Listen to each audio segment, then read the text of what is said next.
Buenas noches, mi nombre es Omar Jessy Vargas Morales, soy estudiante de la Universidad de Pamplona.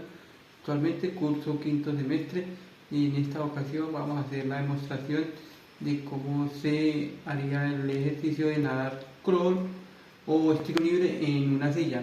Tener presente que para hacer esta actividad primero se deben hacer unos calentamientos.